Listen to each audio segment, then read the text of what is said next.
Hello and welcome back to the fifth of our Faithful Thinking series, where we talk about some big questions connected with our faith.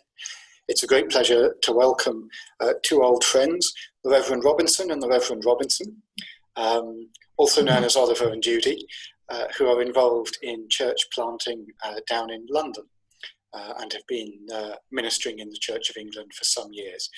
Thank you very much for joining me, guys. It's great to have you with us. Oh, it's an absolute pleasure. Thanks for asking. Pleasure. An opening question for you as we get started, and this is for either or both. Why are you a Christian? Want to go first? You go, Darren. Okay. Well, that's a great question. The reason I'm a Christian is because the short story is at university. I studied theology, and particularly I had a focus in on the Bible.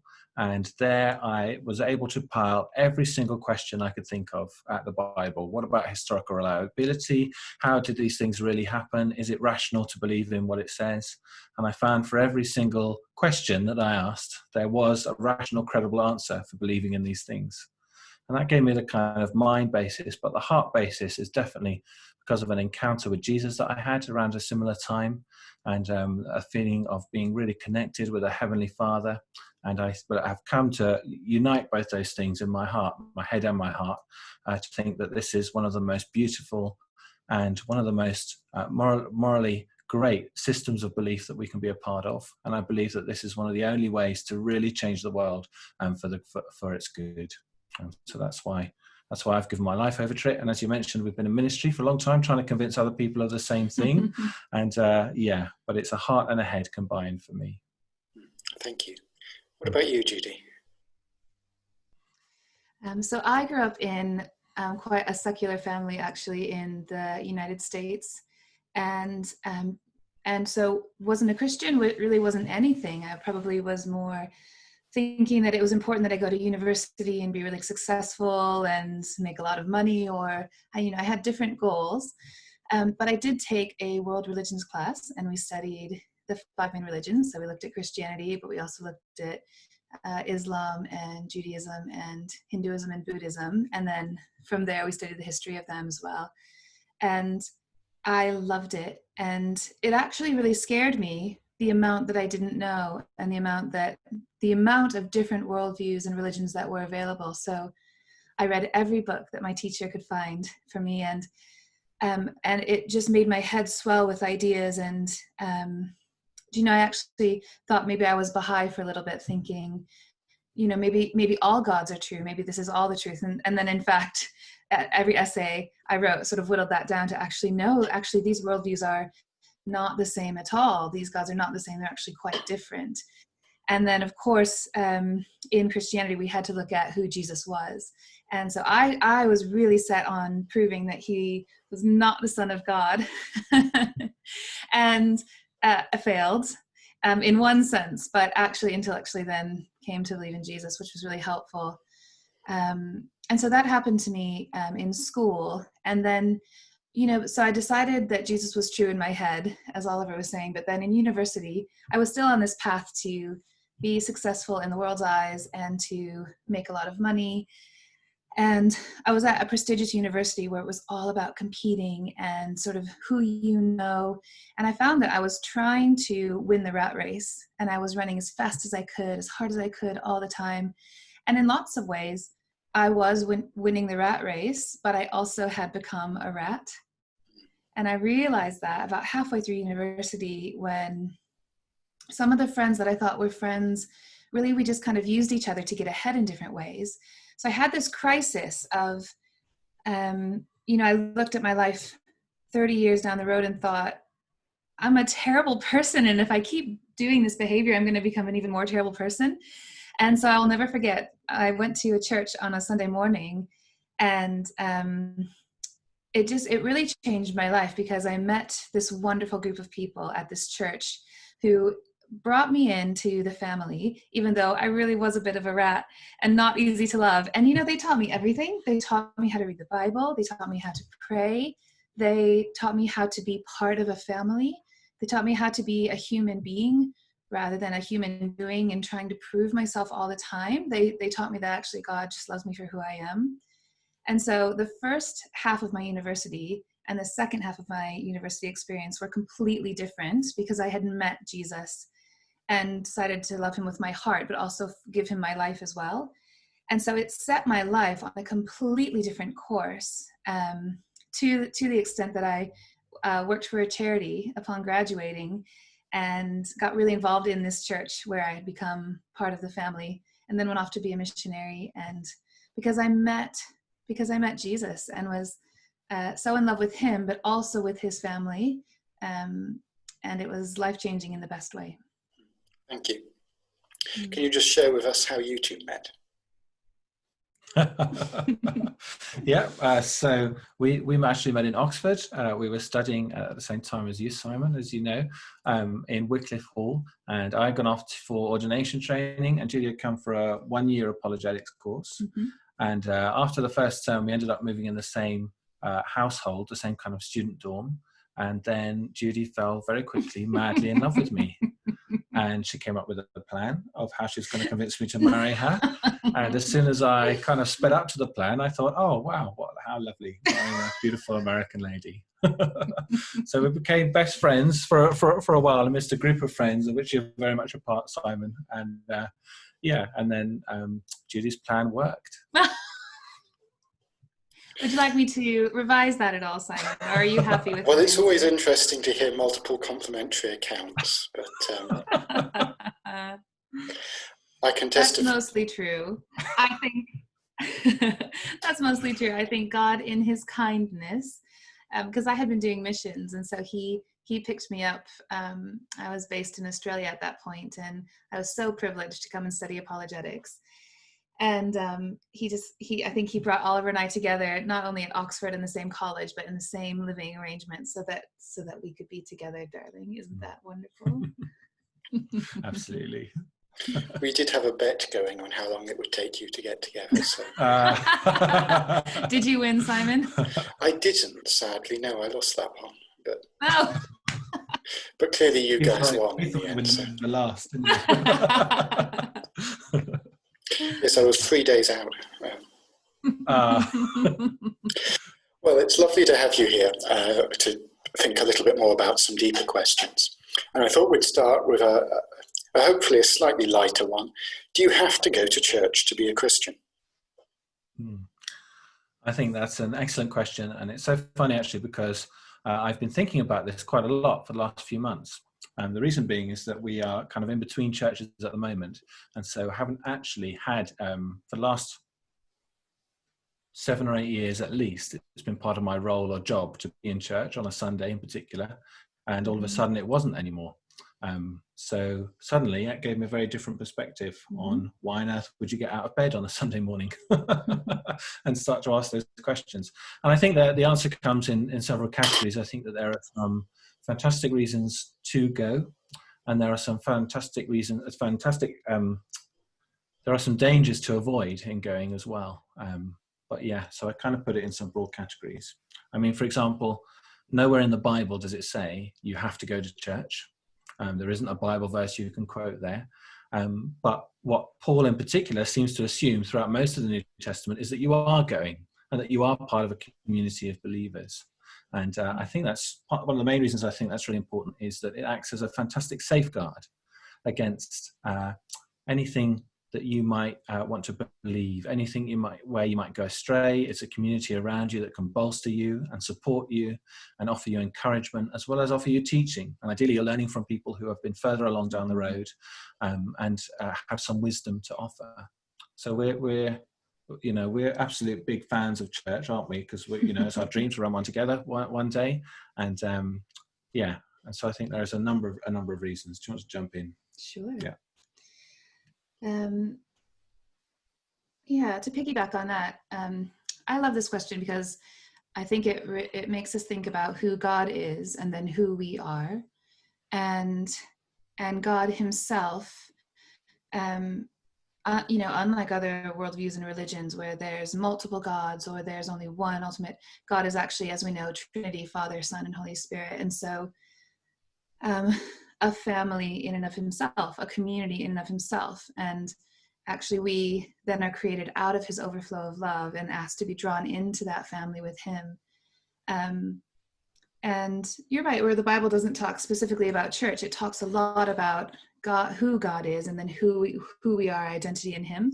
And so with that, then, it says that Christ is the head of the church, or Christ is the head, and we are his body. The church is his body. And so actually it's really interesting within a Western perspective, a lot like my story of, me at university as a single female thinking, I have to make my life happen.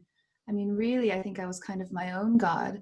And it was awful and lonely and exhausting. But actually then when I realized in surprise and relief that there is a God and it's not me, but actually joining the church then and being part of something, being part of a community is really powerful.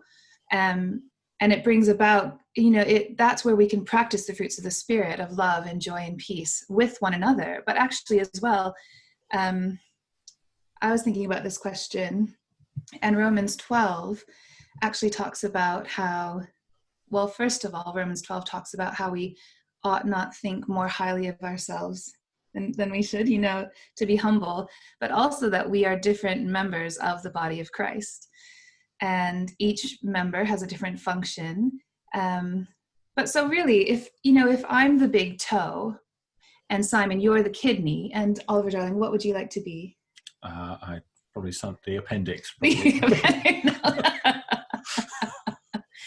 you know, Oliver might be the best appendix we've ever seen. Without a shadow of a doubt, you're my favorite appendix, darling. But how silly to think, it's hard to get super high and mighty about yourself as the appendix if you're not actually connected to the rest of the digestive system, not to mention the body. And so to think about ourselves as, there is something to be said for our individual selves and our gifts, but actually we are made for relationship with God and with others. We are made to be part of something much bigger than ourselves. We're in fact made to be part of a kingdom much bigger than this world knows. And so I think I guess you could make the case that you can you be a Christian by saying, I believe in Jesus Christ, that he was raised from the dead, to save me from my sins. I guess by definition that makes you a believer. But can you be a Christian without church? I think that might be a misunderstanding of God's nature and his character, because actually it's for our good that he puts us together in his body. I mean, so a typical example might be for somebody in a part of the world where churches are not allowed to meet, or it's very, very difficult to meet a church, or even somebody for health reasons is unable to make it to be part of a community. Mm-hmm. And I think, at one level, we've seen it with the virus and the pandemic, how mm-hmm. technology has really enabled things in a way to be part of community. Mm-hmm. And I think that can be church across the internet, which is amazing. And who would have thought?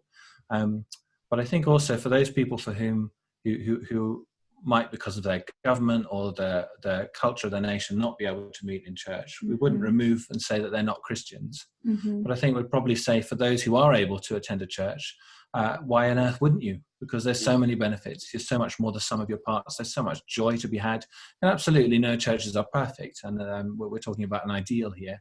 But when it's functioning properly, it's one of the most wonderful communities to be a part of, and is so important for your spiritual growth, so important for your growing deeper, so in relationship with Jesus, and a place to have fun as well, and a place of joy.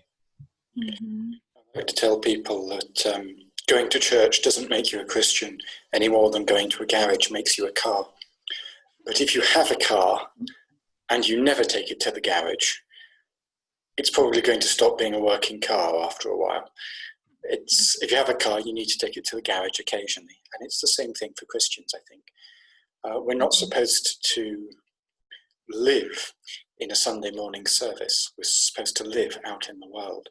But the gathering of believers, which is just what the church is where we get refreshed and equipped and healed and grown and taught and enabled then to go out Monday to Saturday and walk with God in the world and make a difference in it. So, of course, you can be a Christian and not go to church, but if you never go to church, it'll be much harder to be a Christian and much harder to stay on track. That's a great picture, actually. And I think there's probably an important aspect to bring up in this conversation, which is quite often when I found people asking me that question, it's because they've had some sort of pain or damage or some kind of unfortunate thing happened across the spectrum in churches before. And I think it's really important to acknowledge that whilst the Bible calls us to be a holy community and brothers and sisters to one another and has the most fantastic picture of what the ideal community should be like, it's very rare, I think, in fact, I'd say it's impossible for us as broken humans to really live that out here and now. And I think, if somebody was thinking, oh, I don't want to go to church because I've had some painful experiences there before, a phrase that you actually taught me, Jules, which I find really powerful to that, is to be the change that we want to see in the world. And in this country, we're very fortunate. We've got a whole multitude of churches we can choose from styles of worship and music to what the preacher kind of says and where they're coming from theologically, as well as whether they have bells and smells or happy clappy and everything in between. But I think there's an encouragement that the ways in which churches have damaged people, which have damaged a lot of people and a lot of generations in our culture, is not how it's supposed to be. It's not how it's supposed to be. And none of us are getting it right and completely right, but we're trying our best. And don't let our past experience withhold from you the joys and pleasures and fruits from being part of a healthy community. And it's a whole other conversation of how you spot a healthy one from an unhealthy one, which I'm not sure we're going to today. But one for a different time, perhaps. Yeah, but don't let past pain inhibit your ability to have present joy. Churches are never going to be perfect. They're hospitals for sinners, not display cases for saints. But by the grace of God, they can be places of healing and moving forward. And if you know that, you can be a part of that change in a community as well. Go and bless it with your presence. Yeah. Let's turn to a slightly more challenging question, perhaps. One which comes up a lot at different times and in different ways. You don't have to look very far to see that there's an awful lot of darkness in the world, an awful lot of suffering, an awful lot of pain. And most of the time, you can't see any way that those experiencing it have deserved it. It's not as if only nasty people have bad days. So why does a good God allow suffering in his world?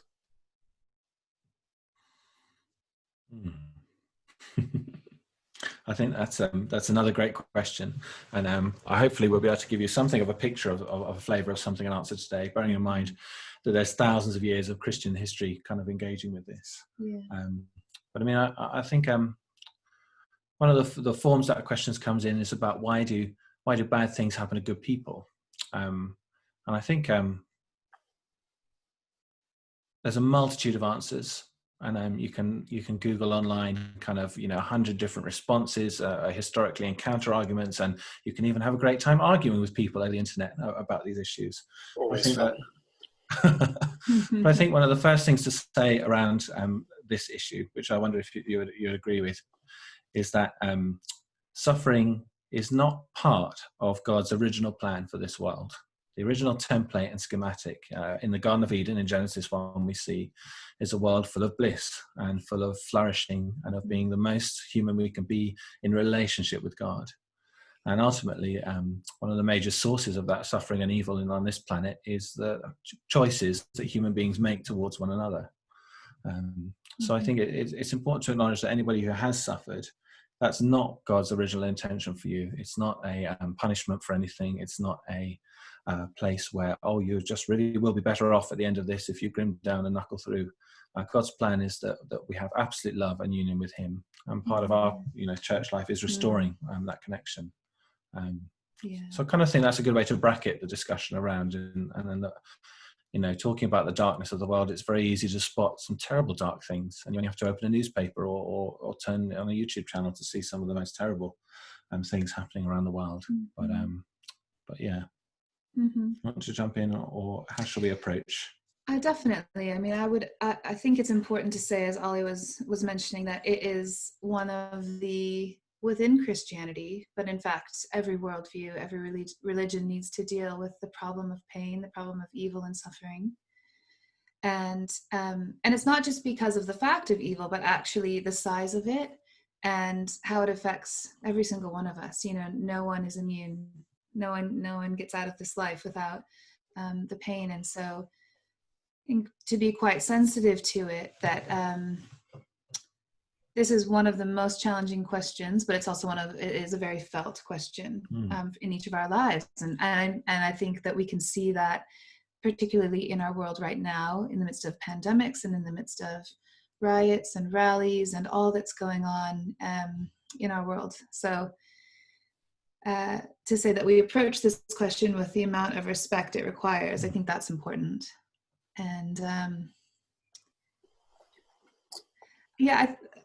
I think what's interesting as well about the question is that we were talking about this a little bit, the question of why do bad things happen to good people, or why would a good God let bad things happen? Something that Ravi Zacharias said, who he is an apologist who passed away recently, but he would often talk about, in approaching this question, that actually it's a really interesting question, because you can't approach the question without believing in an absolute moral law. The minute that you say, well, why do bad things happen to good people? You've got bad and you've got good, and sort of assumptions in there, but you're sort of assuming an absolute moral law. And then by assuming an absolute moral law, you're assuming an absolute moral lawgiver. So it would be different if we're saying, why do bad things happen to good people? There's an assumption of God in there, because it's kind of like, I remember having a conversation with a student at university who said, I'm really mad. I don't believe that God exists, but I'm also really mad that God gave my grandma cancer. And I thought, well, that's really interesting that you're assuming that God doesn't exist, but you're also mad at him. But I think within this question of why do bad things happen to good people, then there's an assumption of an absolute moral law and an absolute moral lawgiver. So we can assume that God is kind of in the paradigm, within the question that we're asking. And I wonder if you'll go into this, but I'll keep going for a minute. So then kind of within that, in looking at this question, we can kind of look at, again, Ravi Zacharias would say the ultimate ethic, one of the ultimate ethics in life, is love. That if we take love as a supreme ethic, which we do within the biblical worldview, but also within Christianity, within the church, we hold love up as God is love, but also just as a supreme ethic. And in fact, lots of other religions or people outside of the church do as well. But if you take that, then what's necessary to love is will and the freedom to choose. And so if you can't have love without freedom, well, if you do have love without freedom, it's probably not love, right? It's conformity or control at best. And so when we're looking at that and we say, okay, well, if the greatest gift that God could give us as humanity is love, then he also gave us freedom and free will and the power to choose. But the minute that we have the power to choose, then we have the power to choose very good and very evil, and the consequences follow from those choices. And so good is real and evil is real, and then the human heart has to really recognize and choose what is good. I mean, that's the free will argument, isn't it? If you want to say more about that. Yeah, absolutely. So the argument from free will is one of the ones I find the most convincing, to be honest. And I think if you kind of put categories, if you put evil, let's say, into two different categories, we've got evil that is caused by human beings, and what we might call moral evil, what theologians call moral evil, and we've got evil that is caused by the natural world. For example, things that appear to have no causation to them other than, volcanoes exploding or earthquakes and disasters. And I think for most of us today, the vast majority of deep and terrible suffering that is enacted in the world happens not from God or from nature. It happens from the choices of other human beings, whether that's from a place of greed or racism or selfishness or 100 other things. But if you think of some of the most terrible things we do to each other as humans, they come out of other people's human choices and our own choices most terribly as well. And so I think, as Judy's explained, in a universe where you want beings that are not just robots who can follow through, who just obey commands listed out by God, but are able to freely choose the good, there has to be the possibility to choose evil. And so I think for me, I find that quite convincing that God has set up a world in which we have the choice between good and evil. And he much prefers we choose the good, and has done everything possible to engage us, to train us, to help us follow Jesus, the man who did everything good and showed us how to live. But unfortunately, we all, Christians and non-Christians, make bad moral choices which affect those around us. So I think I find that quite convincing in terms of the side of moral evil that has a human origin. Is it's not God's plan, and the reason God doesn't interfere with the majority of it is because that's our freedom that he's given to us, and both come hand in hand, the possibilities for evil as well as the freedom to choose between good and evil. I think it gets slightly trickier when you come to the side of natural evil, to things like one might describe COVID-19 as a natural evil, in that we're not quite sure of the origins or how humans have done it. I know there's conspiracy theories, and I'm sure the truth will come out one day exactly. I'm not sure what that is. But if it turns out this is a disease which has entirely natural origins, it gets a little bit trickier, because there doesn't appear to be any choice between good and evil, any free will in operation. But what we would believe as Christians is that there are other forces in the world other than the material ones that we see. That there is a spiritual world out there which God is a part of, and that there are creatures part of that spiritual world who are able to make choices as well. And I mean, I think most typically, that might sound a bit strange, and what we talk about in the Bible is about angels, and about a fall of angels in heaven. And so there are good spiritual forces out there and bad ones. And we know the good ones because they're called Jesus, and that's it. And the bad ones are pretty much everything else.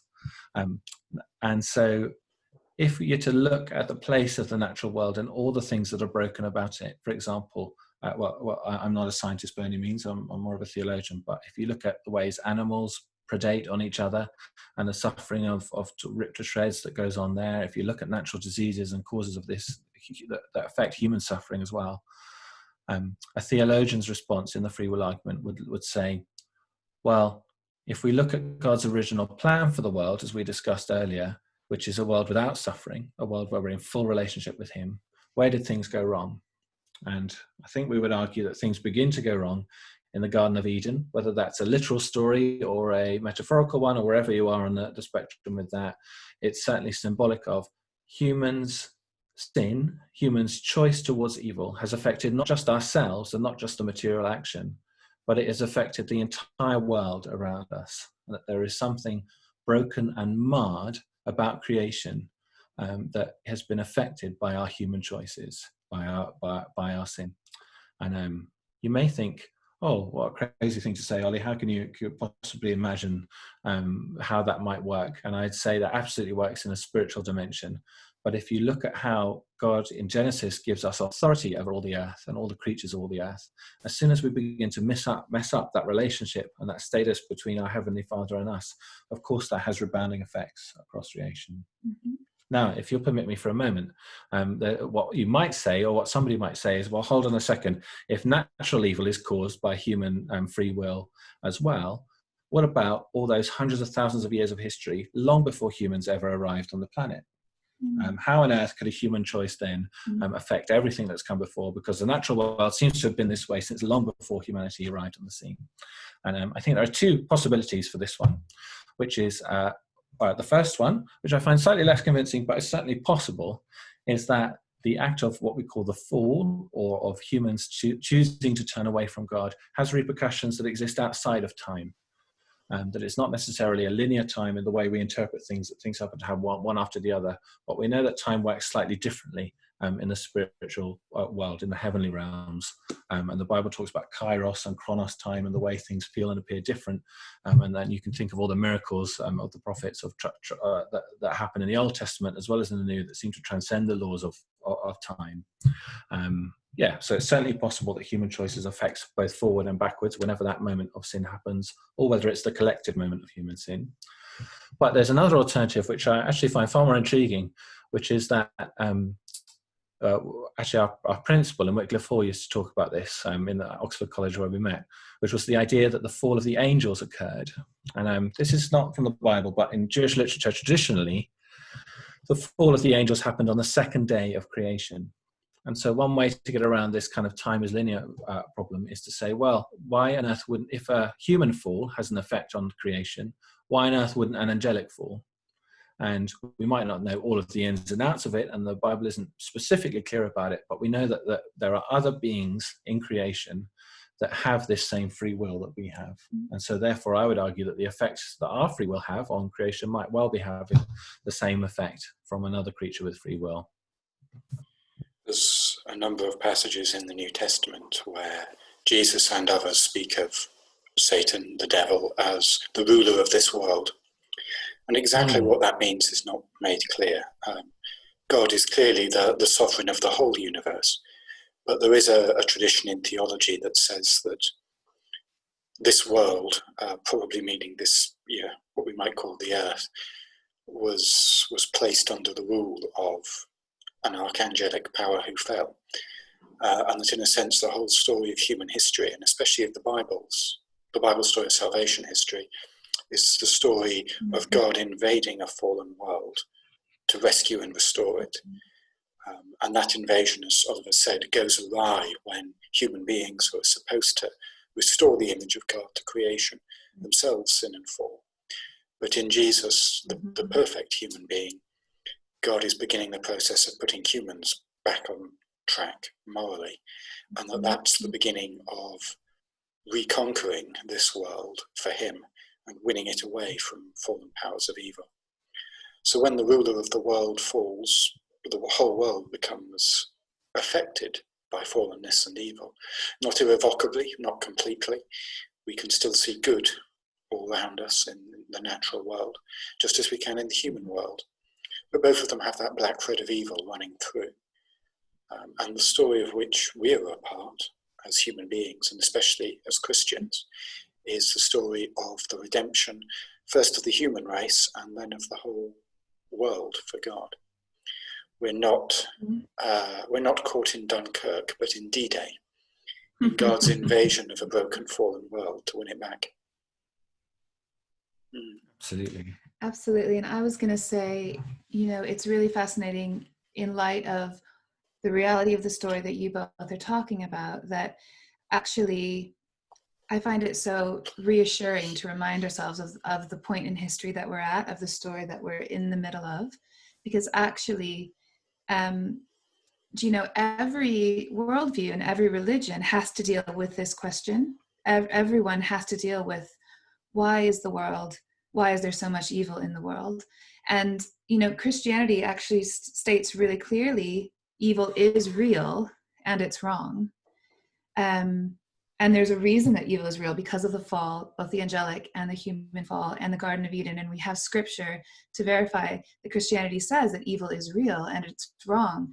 But, for other worldviews, they struggle with this. If you submit to a more atheistic worldview, where you place evil gets a little bit trickier. It might, some of my atheist friends, I think, would say, it's kind of a confusion of categories. How would you define evil in the first place? Whereas again, Christianity says, well, actually, evil is not only real, but it's wrong. And then also, looking at the Eastern religions, a little bit of where do they place evil within this question? Hinduism, for example, they would say that evil and suffering and pain is illusory, that it's not actually real. But the problem with that is that my pain is real. That doesn't feel like an adequate, you sort of have to wrestle then with, what do we do with the reality of things? But the beauty of the story of Christianity is that God says, no, there is evil in the world and this is why, but I love you so much that I'm going to come down. I'm going to write, as the author of creation, I'm going to write myself right into the story.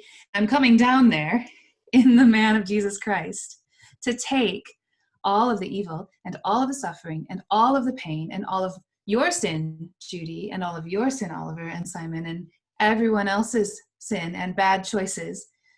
And I'm going to take them on the cross and defeat death. I mean, that's the beauty of Jesus and the beauty of the gospel and the beauty of the Bible. And the story that we're in the middle of is that God himself says, yes, evil is real and it's wrong. It's so wrong. I, as a perfect man and a perfect God, will take it on the cross and die, but then be resurrected again.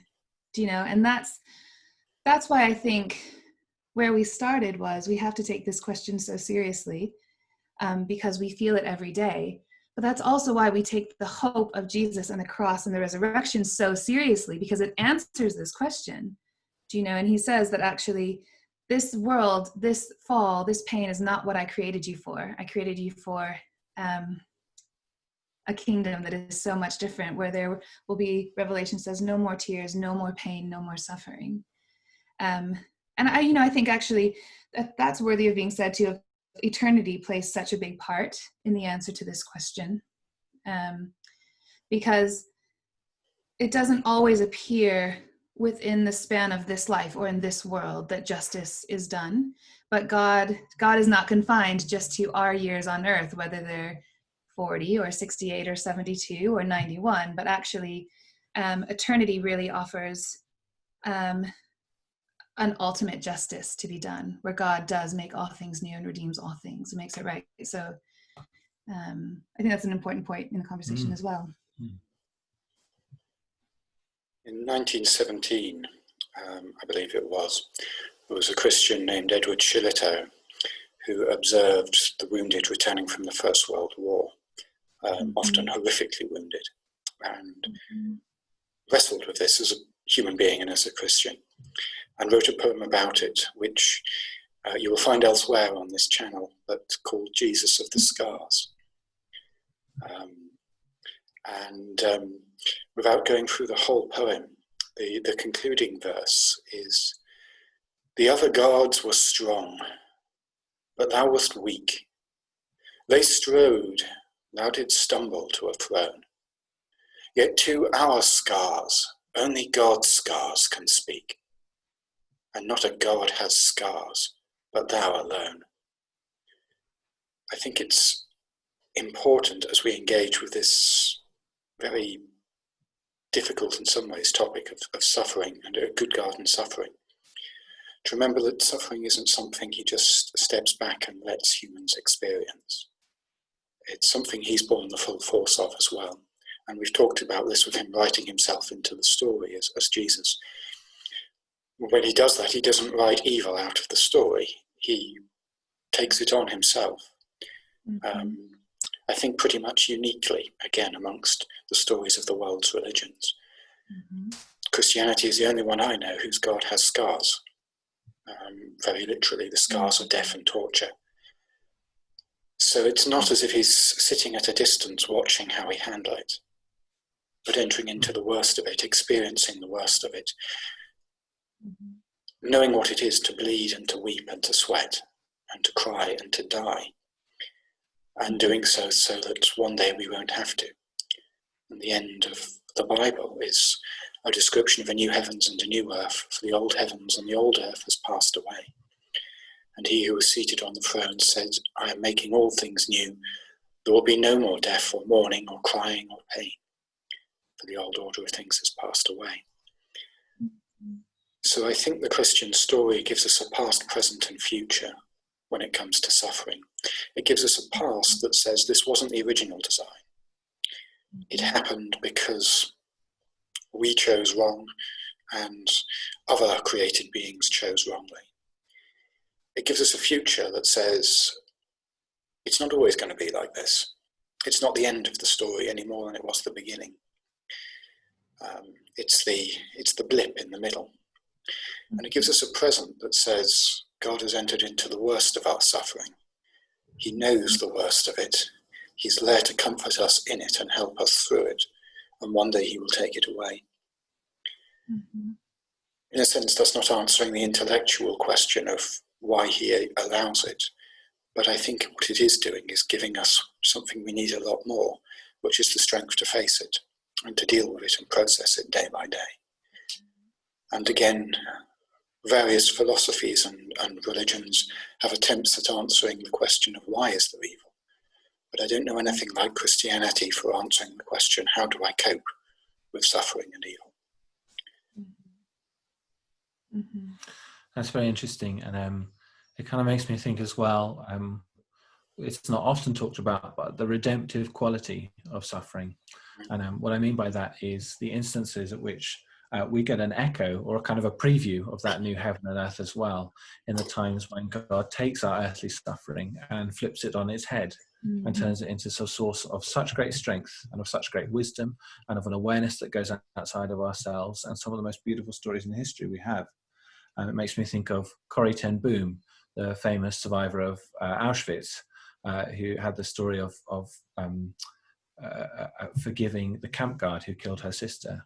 And what kind of encouragements have we had as human beings, as stories of that suffering being turned on its head, of enabling us to have the power, power and authority in such a myriad of ways. Mm-hmm. And I'm encouraged by thinking of the ways in which that will increase in the new heaven and new earth as well, in that we have no idea how God is going to use and redeem the terrible things we've gone through, even some of the most horrendous things, which I don't pretend to have the answer, but I know that he has the answer.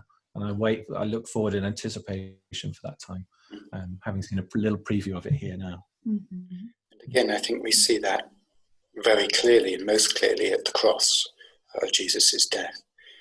Because in a sense, that was the worst thing that ever happened. That was the one time a completely innocent person suffered evil. The worst thing that ever happened, but also the best thing that ever happened, because through it, God was accomplishing the salvation of the world. He was taking all the evil and cruelty and injustice and unkindness that we poured out on him and turning it around into kindness and grace and salvation for us. Mm-hmm. If he can turn the darkest day in history into the brightest, if he can turn mankind trying to murder their saviour into the salvation of mankind, as the poem says, from deepest darkness can he make light spring, power beyond reach, power beyond reach of human reckoning. Through one foul crime committed long ago, can he wash criminals whiter than the snow? Oh, then I trust this Lord of space and time, I may entrust with every grief of mine. If he can do that with his own suffering and with the worst of crimes, one day he can do it for everything. Absolutely. That's wonderful. That's a wonderful thought. Mm-hmm. I think that might be a good thought on which to draw stumps. I'm conscious we've talked for a while. Reverend Robinson and Reverend Robinson, thank you very much for joining me. And it's an absolute pleasure. All the best to you in your ministry. And thank you for you who have been watching this. We hope it's been helpful. If these things are of interest, please do keep following this Faithful Thinking series. And we'll be back in a week or so for our next topic. God bless.